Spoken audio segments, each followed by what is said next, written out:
Hi everyone, this is Ms. Leuw, and I am your student's language and literature teacher for grade 7.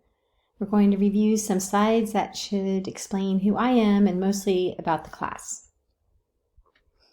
I'm a mother of two wonderful young adults who both attended MPUSD schools and are now financially independent. Yay! I've been teaching for over 20 years, 15 years at Walter Colton teaching 6th, 7th, and 8th grade English. Go Colts! I'm very happy to say that our school is designated an International Baccalaureate School, or IB.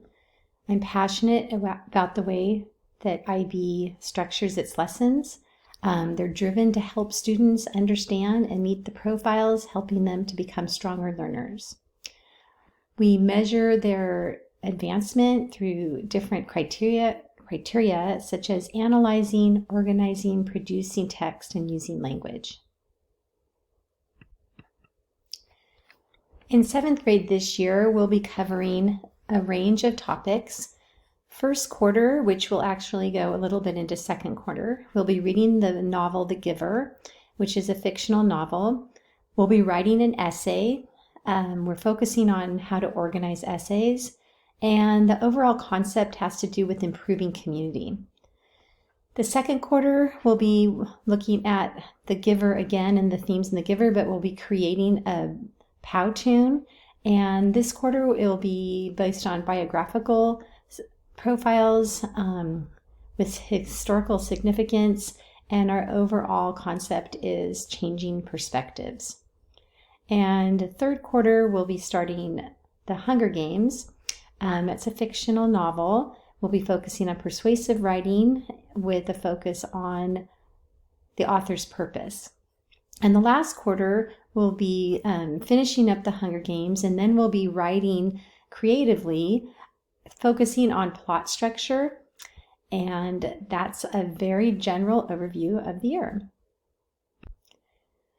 With IB, we use different types of assessments. We have formative assessments and summative assessments. Formative assessments are assignments and lessons and mastery checks that evaluate how the student is learning the material throughout the quarter. These are not part of the final grade. We look at those as pass-fail, but we're giving feedback on those. And think of formative as practice. So we're building the skills that will lead into the summative. The summative is sort of a final product, however we're working on that product throughout the formative. The summatives look like different types of writing, essays, and presentations that evaluate what the student has learned in the quarter. This is the final grade, and the formative work leads to the summative work. I think it'd be valuable to go over Google Classroom. There are different aspects of it that you might find very useful when you're working with your students. When you open a Google Classroom, you'll notice that there's different tabs at the top: Stream, Classwork, People, and Grades. The Stream is the first page that opens.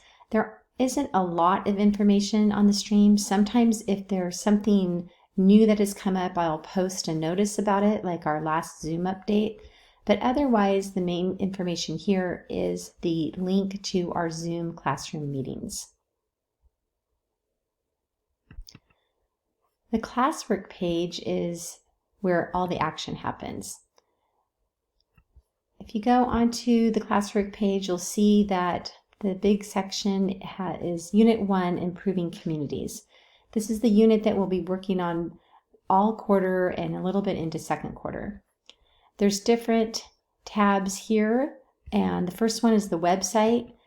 For this class, a lot of information is found on the website, but also the practice lessons are found, and there's a lot of work done on the website.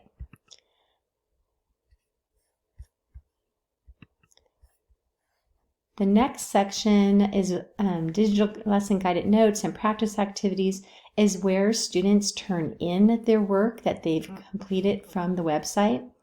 Once they've completed those activities, they ask to take a mastery check quiz by submitting this mastery check request form.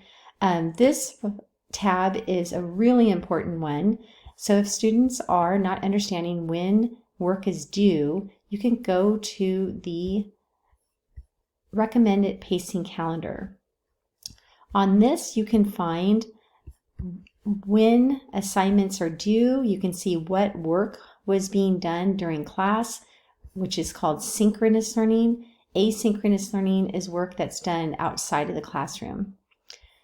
For instance, on the 26th, you can see that Module A, Lesson 2, Digital Lesson Guide Only, was due on that day, along with Reading the Giver, Chapter 2. If a student is really on top of it and getting ahead of the rest of the class in the pacing calendar, I recommend that they come to this section where it says, "Are you ahead of the pacing calendar?" And there is a wonderful list of independent reading books that are very rich stories, and there's 22 listed here. Now, any independent reading, it doesn't have to be from this list, is valuable, but these are books that are highly regarded. There are other tabs. There's the People tab, which gives you some contact information, and then there's also the Grades tab. If you ever have any reason to contact me, the best way to contact me is on Parent Square or email. I really appreciate students that send questions to me. They can send them through MPUSD, Gmail, or Google Classroom anytime. If any student and or parent wanted to schedule a Zoom meeting in order to help a student with any assignment, I am also available for that. That's the end of the presentation, and I look forward to hearing from you if you have any questions.